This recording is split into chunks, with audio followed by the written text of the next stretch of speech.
Let's go to Marietta. Tigers are hosting Fort Frye. Outstanding pitcher's duel in this one. How about some frozen pizza from Grady Hesson? Backwards K there.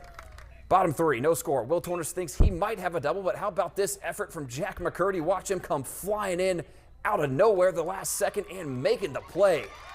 Yes, sir. Got to show some love to Marietta starter as well. Jeremiah Lowry shoved through 5 2/3 today. Still a couple of goose eggs on the board in the fourth. Elijah McLeish with a backside single. No runs, though, for the Tigers there. And Fort Frye would finally break through in the fifth. Wyatt Duskey sends one down the line in left. Wyatt Duskey coming around third. He'll score standing up, and Wyatt winds up on second. 1-0, Fort Frye.